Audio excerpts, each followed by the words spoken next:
Hello అండి, నమస్తే. Thumbnail చూసి ఓపెన్ చేశారు కదా వీడియో. నేను శ్రీశైలం వెళ్ళినప్పుడు జాతకం చెప్పించుకున్నాను. ఆ జాతకం అనేది నేను అస్సలు నమ్మను. నిజానికి చెప్తే తిడతారు. దేవుణ్ణి కూడా నేను నమ్మే మనిషిని కాదు.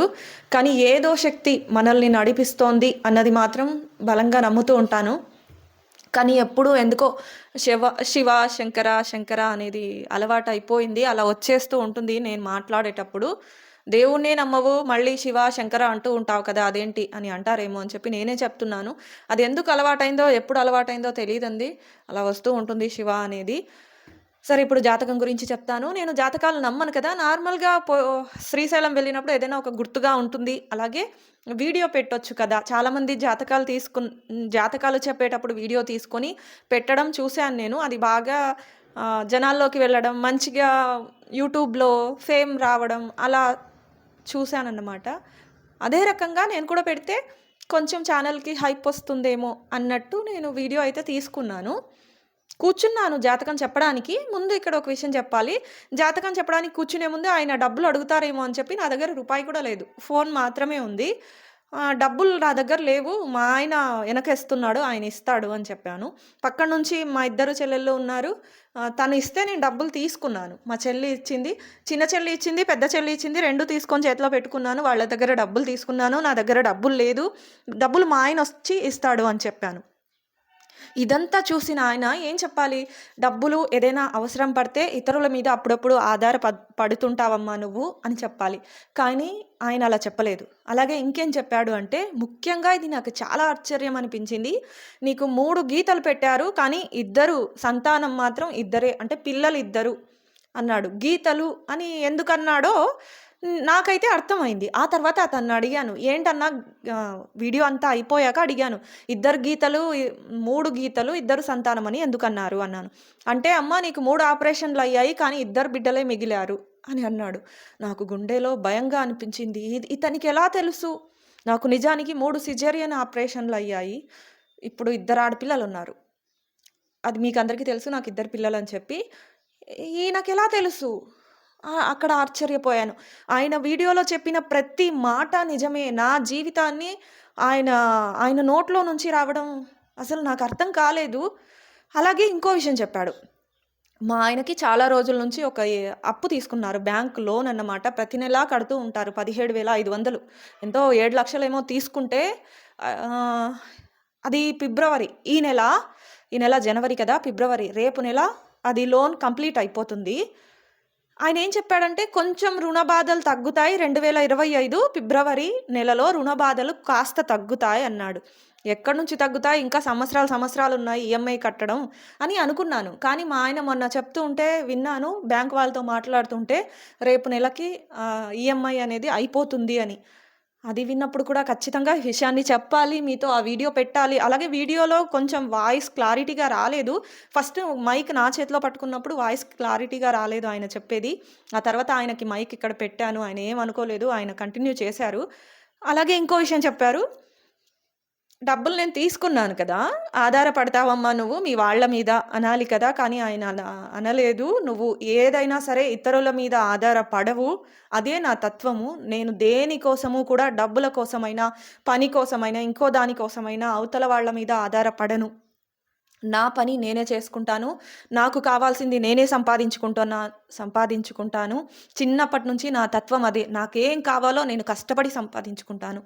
చెయ్యి చాచడం అంటే నాకు ఇష్టం లేదు. అది మా ఆయనతో అయినా సరే, అమ్మ నాన్నతో అయినా సరే, అలాగే మిగతా వాళ్ళతో ఎవరితో అయినా సరే చెయ్యి చాచి అడగడం అనేది నాకు ప్రాణం పోవడంతో సమానం.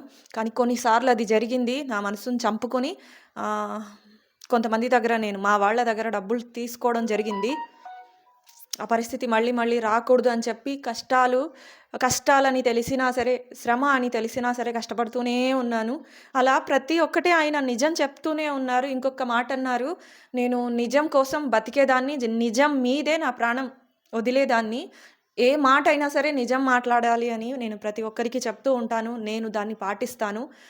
ఏదైనా సరే నిజం మాట్లాడతావు, ఉన్నది ఉన్నట్లు మాట్లాడి కొంచెం గొడవనైతే తెచ్చుకుంటావు, శత్రుత్వాన్ని పెంచుకుంటావు అన్న విధానంలో అన్నారాయన. నిజం మాట్లాడతావు, ఉన్నది ఉన్నట్టే మాట్లాడతావు అన్నారు కదా! ఆ విషయం ఇంకా బాగా నచ్చింది.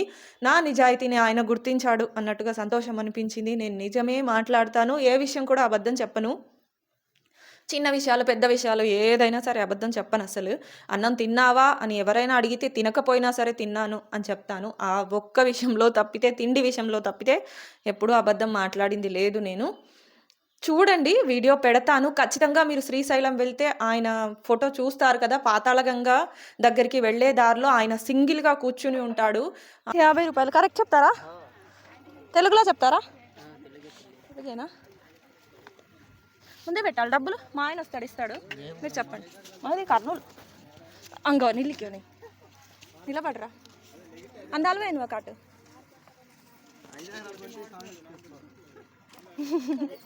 అవునన్ను ఏం చెప్తాడా చూద్దాం. ఏం పేరు? విద్య. నీ ఇష్ట దైవాన్ని తలుచుకొని మనస్ఫూర్తిగా ఇందులో బిచ్చు. సర్వేశ్వర సదాశి. అయితే నీ పేరు మీద కొంత ఛత్రపతి శివాజీ వచ్చాడు, కొంత విభీషణుడు వచ్చాడు. నీవు అసలు అమ్మా నాన్నకి అసలు మగబిడ్డవై పుట్టాల్సిన జాతకం. సామాన్యంగా అందరినీ నమ్మవు, అందరిలాగా అది కావాలి ఇది కావాలి అనుకోవు. అలా అనుకున్నామంటే సాధించిన దాకా ఒప్పుకోవు. అయితే కానీ నీ కళ్యాణం కానీ అప్పట్లో కొంత అనుకోకుండా జరిగింది, కొందరికి ఇష్టంగా కష్టంగా. అయితే కానీ భర్త మటుకు ప్రేమకు భార్యని చేసుకున్నవాడే. నీ వెనకాల కట్న కానుకలు ఆశించి కళ్యాణం ఆడింది అయితే ఏమీలే. అయితే కానీ మీకు అయిన వాళ్ళు పైన వాళ్ళు ఎంతమంది ఉన్నా ఒకళ్ళ సహాయం లేదు, ఒకళ్ళ వల్ల బాగుపడేది ఏమీ లేదు తల్లి. అయితే కానీ చెప్పింది ఏమన్నా, నీకు సంతాన రీత్యా ముగ్గురు రేకులు పెట్టిన ఇద్దరి వల్లే అదృష్టం, ఇద్దరి సంతానం. ఇప్పుడు ఎంతమంది? ఇద్దరే. అదే కదా, ఇద్దరి వల్లే అదృష్టం తల్లి అండి. అయితే ఒక సంతానం గుండా కొంత బాగుపడే భాగ్యం ఉంది, కొంత అధికారమైన ధనాన్ని కానీ చూసే యోగం ఉంది, తప్పదు. అయితే కానీ తమరికి బ్లాక్ వస్త్రాలు కలిసిరు. ఏం కాదు మైక్, మీరు చెప్పేది అందరికీ తెలుస్తుంది. చెప్పండి, నిజమే చెప్తున్నారు చెప్పండి. అయితే కానీ చెప్పిందేమని, ఎప్పటికైనా సరే ఒకళ్ళ కింద ఆధారపడకుండా జీవించే జాతకురాలివి. అయితే భర్త మీద కానీ అత్తమామల మీద కానీ ఆధారపడకుండా జీవించాల్సిన జాతకం. కళ్యాణానికంటే ముందే ఒక బ్రతుకు తెరువునైతే సాధించాల్సిన జాతకం. ఇప్పుడు ప్రజెంట్ ఏమన్నా చేస్తుందారా తల్లి? లేదమ్మా. అయ్యగారు అనుమతిస్తే కొంత ఏదైనా ఒక బ్రతుకు తెరువు చేద్దామని ఆశ తమరికి.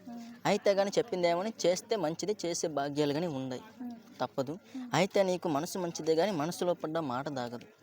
ఏదైనా నిజం చెప్పేస్తావు, వెంటనే కొంత విరోధం తెచ్చుకుంటావు అడుగుతుందమ్మా. అయితే కానీ పెద్దలు ఇచ్చింది కాదు, తమరి స్వతహాగా నూతన గృహం ఒకదాన్ని కట్టాలి. కట్టారా? లేదండి, ఇంకా కట్టలేదమ్మా. కట్టాలి, కట్టే భాగ్యం ఉంది, తప్పదు. ఇక్కడికి కొంత అనుకోకుండా వచ్చేసారు. ఇక్కడికి వచ్చింది కాదు, మళ్ళీ మీరు కుటుంబ సమేతంగా తిరుమల వెంకన్న యాత్ర కానీ చెయ్యాలి, వెళ్ళాలి. వెళ్ళి వస్తే మంచిది. కొన్ని అందాల్సిన ప్రయత్నాలు మీ చేతికి అందే భాగ్యాలు ఉన్నాయి, తప్పదు. అయితే ఏదైనా సరే కొంత నిదానం పడి చేసుకో, మంచిది. అయిన వాళ్ళతో కలిసి ఏ పని చెయ్యమాకండి. మీ ఇంటి మీద మీ మీద కానీ కొంత అయిన వాళ్ళ ఏడుపులే బలంగా ఉంది. అయితే నీ భర్త తరపు వాళ్ళే అలాంటి ఒక ఆడజీవి ఏడిపే మీ ఇంటి మీద మీ మీద ఉంది తల్లి. ఏదో ఉంది, తింటుండారు, తిరుగుతుండారు, వాళ్ళకేంలే బాగుండారు అన్న ఒక ఏడిపే. ఇదొక్కటి మటుకు పోగొట్టుకు తల్లి, మంచిది. అయితే చైలు ఎక్కడ చూపించమాకు, ఇలాంటి జాతకాలు జ్యోతిష్యాలు ఎక్కడ అడగమాకు. అయితే కానీ చెప్పింది ఏమని, ఎప్పటికైనా సరే మీరు సాధించలేంది, మీరు చూడలేంది నీ సంతానం పరంగా కానీ సాధించుకునే భాగ్యాలు ఉన్నాయి. అయితే బిడ్డల్ని ఎప్పుడు ఎడం చేత్తో కొట్టమాకు, తింటూ తింటూ తిట్టమాకు, మంచిది కాదు. ఉన్నంతకాలంలో మహారాణితో మాదిరి జీవిస్తావు. అయితే కానీ చెప్పిందేమని, ఎప్పటికైనా సుమంగళి భాగ్యమే, దాంట్లో ఇబ్బంది లేదు. అయితే కానీ చెప్పిందేమని, ఎప్పటికైనా ఎన్ని గొడవలు ఎన్ని ఇబ్బందులు వచ్చినా కాసేపు మాత్రం మళ్ళీ చిలక గోరంకుల్లా ఒకటి అవ్వాల్సిన జాతకం, దాంట్లో ఇబ్బంది లేదు. అయితే కానీ చెప్పిందేమని, ఏదైనా సరే కొంత నిదానం పడి చేసుకోండి, మంచిది. అయ్యగారికి కానీ కొంత పార్ట్నర్షిప్ కానీ కలిసి రాదు, ఏదైనా స్వతహాగా చేసుకోనండి, మంచిది. ఇంక ఇబ్బంది లేదు. ఇప్పటి వరకు జరిగిన కాలం కొంత ఆటోమేటిక్, మీరు అనుకున్న విధంగా జీవించిందిలే, అనుకునే సాధించింది లేదు.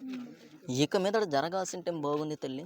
ఈ 2025 రెండో నెలకంతా కొన్ని రుణ బాధలు, ఆర్థిక బాధలు తీరుతాయి. కొన్ని అందాల్సిన ప్రయత్నాలు మీ చేతికి అందుతాయి. కొన్ని రావు కావు జరగవు అనుకున్న పనులు కానీ సాధిస్తారు, ఇబ్బంది లేదు. అయితే ఎప్పటికైనా సరే నిదానం పడి చేసుకో, మంచిది. ఉన్నంతకాలంలో మహారాణితో మాదిరి జీవిస్తావు. 88 ఏళ్ళ వరకు పూర్ణావిష, వద్దండి, అన్ని సంవత్సరాలు వద్దులే. ఏ ఇబ్బందిలే, అది అంతకుమించి ఏమీలే. మళ్ళీ ఇక్కడికి వచ్చేసరికి కొన్ని అనుకున్న పనులు సాధించుకొని ఇప్పటికే ఒక వాహనంగానే తీసి ఉండాలి. తీసారా? లేదండి, తీయలేదు. అదే కదా, వాహనం తప్పదు తీయాలి. వాహన రీత్యా ముందుకు రావాలి. అనుకున్న గృహ నిర్మాణం జరగాలి. మళ్ళీ ఇక్కడికి వచ్చేసరికి కుటుంబ సమేతంగా కొన్ని పనులు సాధించుకొని వచ్చే భాగ్యాలు ఉన్నాయి.